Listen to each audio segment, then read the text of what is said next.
Hard work is the কি to success. কঠোর পরিশ্রমই হলো সফলতার চাবি। হয়তো এই কথাটা খুব সিরিয়াসভাবে নিয়েছিলেন বাংলার আজকের মুখ্যমন্ত্রী।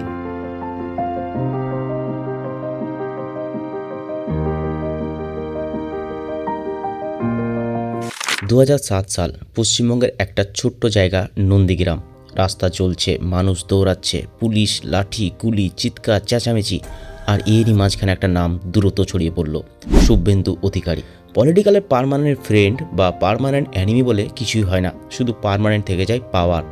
আর হয়তো এই একটা লাইন দিয়ে এক্সপ্লেন করা যায় শুভেন্দু অধিকারীর পুরো জার্নি। আর এই জার্নিকে ভেদ করে তুলে ধরবো কিভাবে কাঁথির একটা পলিটিক্যাল ফ্যামিলির ছেলে আজ বাংলার মুখ্যমন্ত্রী।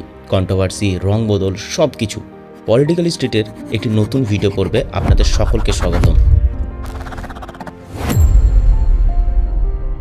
শুভেন্দু অধিকারীর পলিটিক্যাল জীবন জার্নি নিয়ে একটা আস্ত সিনেমা তৈরি করা যেতে পারে, কিন্তু ডিরেক্টর বিপদে পড়বে কি এর জীবনটাকে কীভাবে ফুটিয়ে তুলবে, একটা নাকি একটা ফ্রিডম ফাইটার যে বহু বছর স্বাধীনতার পরে বাংলার রং বলতে দিয়েছিল। শুরু হয় পূর্ব মেদিনীপুরের কাঁথি থেকে। 1970 সালে 15 ডিসেম্বর জন্ম। বাবা শিশির অধিকারী তখনকার পরিচিত কংগ্রেস নেতা, মানে পলিটিক্স তার রক্তেই ছিল। স্কুল লাইফ কাটে কাঁথির হাই স্কুল, তারপর কলেজ, বিদ্যাসাগর ইউনিভার্সিটির অধীনে পড়াশোনা। বন্ধুরা বলে ছোটবেলায় শুভেন্দু খুব অ্যাগ্রেসিভ স্পিকার ছিল না, বরং কুইকলি অবজার্ভ করতো সমস্ত জিনিস।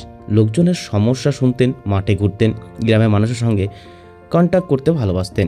কিন্তু একটা জিনিস হয়তো সব থেকে ক্লিয়ার ছিল, পাওয়ার স্ট্রাকচার বুঝতে তিনি খুব তাড়াতাড়ি শিখে গেছিলেন। কিন্তু সেই সময় বাংলার পলিটিক্স এক অন্য লেভেলে। এদিকে 34 বছরের সিপিএম রুল, অন্যদিকে একজন অ্যাংরি ওমেন দিল্লি থেকে ফিরে বাংলার পলিটিক্স বদলানোর চেষ্টা করছে। তার নাম মমতা ব্যানার্জি। 1998 সালে মমতা ব্যানার্জি কংগ্রেস ছেড়ে নতুন দল বানালেন, তৃণমূল কংগ্রেস। আর সেই সময় তার পাশে এসে দাঁড়ালেন ইয়ং অ্যাগ্রেসিভ লিডারদের মধ্যে একজন, শুভেন্দু অধিকারী। কিন্তু তখন কেউ বুঝতে পারেনি এই পার্টনারশিপ একদিন বাংলার ইতিহাস বদলে দেবে। 2001 সালে শুভেন্দু প্রথমবার এমএলএ হন কাঁথি থেকে। এটাই ছিল তার ফার্স্ট মেজর পলিটিক্যাল উইন। তারপর 2004 তিনি তমলুক থেকে এমপি নির্বাচিত হন। একজন লোকাল ইউথ লিডার থেকে ধীরে ধীরে বাংলার পলিটিক্সে সিরিয়াস প্লেয়ার হয়ে ওঠা শুরু। কিন্তু তারপর আসে 2007 নন্দীগ্রাম, একটা নাম যা শুধু একটা আন্দোলন না, বাংলার পলিটিক্যাল সাইকোলজি বদলে দিয়েছিল। তখন লেফট গভর্নমেন্ট ল্যান্ড অ্যাকুইজিশন নিয়ে এগোচ্ছে, কিন্তু নন্দীগ্রামের মানুষ ভয় পাচ্ছিল তাদের জমি চলে যাবে বলে। গ্রামে গ্রামে টেনশন, রাস্তাঘাটা, বম, মিছিল, রক্ত, পুলিশ। আর তারই মাঝখানে উঠে আসে একটা ফেস, শুভেন্দু অধিকারী। তিনি শুধু স্পিচ দেননি, গ্রাউন্ড লেভেল নেটওয়ার্ক তৈরি করেছিলেন, লোক মোবালাইজ করেছিল, মুভমেন্ট অর্গানাইজ করেছিলেন। অনেকে বলেন নন্দীগ্রাম মুভমেন্ট ছিল সিপিএম রুলের বিগিনিং অফ দ্য এন্ড। আর সেই মুভমেন্টের অন্যতম মাস্টার মাইন্ড ছিলেন শুভেন্দু। আর তারপর 2011 সালে ঘটে একটা বিভৎস ঘটনা। 34 বছরের লেফট রুল শেষ। মমতা বন্দ্যোপাধ্যায় ক্ষমতায় আসেন। বাংলার গোটা বাংলা জুড়ে সেলিব্রেট করছিল পরিবর্তন, আর সেই পরিবর্তনের অন্যতম আর্কিটেক্ট ছিলেন শুভেন্দু অধিকারী। তারপর পাওয়ার এক্সপ্লোর করতে শুরু করে, মন্ত্রিত্ব, ডিস্ট্রিক্ট কন্ট্রোল, অনেক কিছু তার হাতে চলে আসে। সাউথ বাংলার একটা কথা ছড়িয়ে পড়ে, শুভেন্দু চাইলে সিট জিতবে, না চাইলে হারবে। ধীরে ধীরে তিনি শুধু লিডার না, একটা পাওয়ার সেন্টার হয়ে ওঠেন। কিন্তু পলিটিক্স এ যত পাওয়ার বাড়ে তত এনিমিও বাড়ে। সাল 2013, সারদা কন্ট্রোভার্সি। পুরো বাংলা পলিটিক্স কেঁপে ওঠে, অপোজিশন টিএমসিকে অ্যাটাক করতে শুরু করে। তারপর 2017 নারদা কন্ট্রোভার্সি, আবারও পলিটিক্যাল স্টর্ম। শুভেন্দুর নাম নিয়েও ডিবেট শুরু হয়। যদিও আদালতে দোষ প্রমাণ না হওয়া পর্যন্ত আইন অনুযায়ী কাউকে গিল্টি বলা যায় না। কিন্তু আজ শুভেন্দু অধিকারী বাংলার মুখ্যমন্ত্রী বিজেপি থেকে।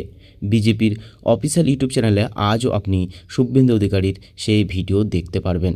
কিন্তু তারপরেও তাকে গিল্টি প্রমাণ করা সম্ভব হয়নি, তাই তিনি আজ বাংলার মুখ্যমন্ত্রী। কোর্ট জাজমেন্টের আগেই অপোজিশন জাজমেন্ট দিতে লাগে। চোর, স্ক্যামার বলে বারংবার অ্যাটাক করতে থাকে অপোজিশন, মানে বিজেপি সরকার। এই সব কিছুর সামনে তার এতদিনের রাজনৈতিক জার্নি বিপদের মুখে চলে আসে। শুভেন্দু অধিকারী ভাবতে লাগলো হয়তো সব কিছু শেষ, কিন্তু রাখে হরি মারে কে, আর এটাই ছিল মুখ্যমন্ত্রী হওয়ার ফার্স্ট স্টেপ। এদিকে টিএমসির ভেতরে টেনশন বাড়ছিল, কারণ অপোজিশন বারংবার সারদা নারদা স্ক্যামের সরাসরি আঙুল দেখাচ্ছিল শুভেন্দু অধিকারীকে। আর এইভাবেই কেটে গেল কয়েক বছর। তারপর আসে 2021, বাংলার সবচেয়ে cinematic political twist. Suvendu Adhikari BJP join করলো। সেই সময় বাংলার অনেক মানুষ ভাবত যে মমতা বন্দ্যোপাধ্যায় বিজেপির ইডি সিবিআই থেকে শুভেন্দু অধিকারীকে বাঁচানোর জন্যই বিজেপি পার্টি জয়েন করার পারমিশন দিয়েছে। কিন্তু আজ যেখানে শুভেন্দু অধিকারী বিজেপি থেকেই বাংলার মুখ্যমন্ত্রী, সেখানে সেই সব মানুষের সমস্ত তথ্য ভুল প্রমাণিত হচ্ছে। অনেকে তার বিজেপি জয়েন করা মেনে নিতে পারেননি, অনেকে নিন্দা করেছিল। রং বদল, গিরিগিটি বলে অনেক উপেক্ষা তাকে শুনতে হয়, কিন্তু এই সব কিছু এড়িয়ে তিনি এগিয়ে যান। আর এই ইলেকশনের সময় মিডিয়া সহ সারা ভারতবর্ষের মানুষ তাকিয়েছিল বাংলার দিকে। শুভেন্দু অধিকারী তার আপ্রান্ত চেষ্টা চালিয়ে যায় মমতা ব্যানার্জিকে সিএম পদ থেকে সরানোর জন্য, কিন্তু বাংলার মানুষ হয়তো অন্য কিছু ভেবেছিল সেই সময়। তাই 3বারের জন্য মমতা বন্দ্যোপাধ্যায় 220টি সিট নিয়ে মুখ্যমন্ত্রীর পদ অর্জন করেন। আর তারপর বদলে যায় বাংলার রূপ। শুভেন্দু অধিকারী হয়তো সেই দিন নিজেই ভেবে নিয়েছিলেন যে আমার রাজনৈতিক জীবন সম্পূর্ণভাবে শেষ, কারণ তিনি তৃণমূল থেকে বিজেপি জয়েন করেছে। বিজেপি জয়েন করার পর কঠোর বিরোধিতা করে যায় অপোজিশনে থেকে তিনি টিএমসির, কিন্তু তারপরেও টিএমসি জিতে যায়। তারপর শুরু হয় লোকসভা ইলেকশন। শুভেন্দু অধিকারী নিজের শেষ রাজনীতি জীবন বাঁচিয়ে রাখার জন্য কঠোরভাবে পরিশ্রম করে যায়, ভয়ঙ্কর রূপ ধারণ করে অপোজিশনে বসে। বিজেপির সিডি, ইবিআই, মানুষের টানা সব কিছুকে তুচ্ছ করে মমতা বন্দ্যোপাধ্যায় 29টি সিট জয় করেন লোকসভা ইলেকশনে। আর সেদিন রাত্রে হয়তো শুভেন্দু অধিকারী নিজের শেষ নিঃশ্বাসটুকু নিচ্ছিলেন নিজের রাজনৈতিক জীবনকে ধরে রাখার জন্য, কারণ বিজেপির অনেক এমএলএ এমপি তার বিরোধিতা করতে শুরু করলো। কিন্তু তিনি হাল ছাড়েননি, তিনি থেমে থাকেননি। তিনি তার সমস্ত কঠোর পরিশ্রমকে 3 গুণ হারে বাড়িয়ে দিলেন। আর তারপরে কেটে গেল আরও কয়েক বছর। Street politics, central agency debate, media war, political violence, সব কিছুর পরে এলো 2026। শুভেন্দু অধিকারী পশ্চিমবঙ্গের মুখ্যমন্ত্রী হিসাবে শপথ নিলেন। একটা জার্নি কমপ্লিট হলো। কাঁথির ছেলে আজ নবান্নের সবচেয়ে পাওয়ারফুল চেয়ারে। কেউ তাকে মাস্টার স্ট্র্যাটেজিস্ট বলে, কেউ আর বাংলার পলিটিক্যাল চাণক্য বলে। কিন্তু একটা কথা অস্বীকার করা কঠিন, তিনি বাংলার পলিটিক্সের রুলস বদলে দিয়েছিলেন। কিন্তু এখন আসল কোশ্চেন শুরু। অপোজিশন করা সহজ, স্পিচ দেওয়া সহজ, রোড শো করা সহজ, কিন্তু সত্যিই কি বাংলা বদলানো সম্ভব? কারণ হিস্টোরি রিমেম্বার করে কে কত ভালো কাজ করেছিল মানুষের জন্য। আর আগামী 5 বছরে দেখব শুভেন্দু অধিকারী কীভাবে বাংলাকে এগিয়ে নিয়ে যায়।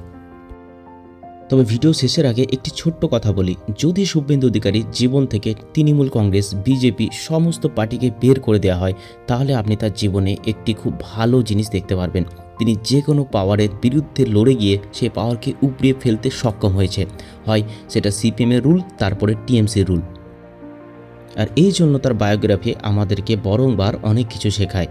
হয় আজ বর্তমান সময়ে সকল পশ্চিমবঙ্গবাসী সহ এমএলএ, এমপি, সকল মন্ত্রীর আজ মাইন্ড বদলে গেছে, কারণ শুভেন্দু অধিকারী হয়তো চেয়েছিল নিজের মতো করে বাংলা গড়তে, তাই প্রথমে তৃণমূলের সাহারা নেয়, কিন্তু বিপরীত মতাদর্শ হওয়ার কারণে তিনি বিজেপির সাহারা নেয়। আর আজ তিনি মুখ্যমন্ত্রীর চেয়ারে। দেখা যাক শুভেন্দু অধিকারী নিজের সর্বচেষ্টা করে যেভাবে নিজের রাজনৈতিক জীবনকে আজ মুখ্যমন্ত্রীর পর্যায়ে নিয়ে এসছে, সেভাবে সর্বচেষ্টা করে কিভাবে আমাদের বাংলাকে এগিয়ে নিয়ে যেতে পারে। তো আজকের এই পর্বের ভিডিওটি শেষ অবধি দেখার জন্য আপনাদের সকলকে ধন্যবাদ। বর্তমান পশ্চিমবঙ্গের কোন পলিটিক্যাল ইস্যু নিয়ে আপনি ভিডিও দেখতে চান আমাকে কমেন্ট করে অবশ্যই জানাবেন। ভিডিওটি ভালো লাগলে অবশ্যই লাইক, শেয়ার আর সাবস্ক্রাইব করে রাখবেন।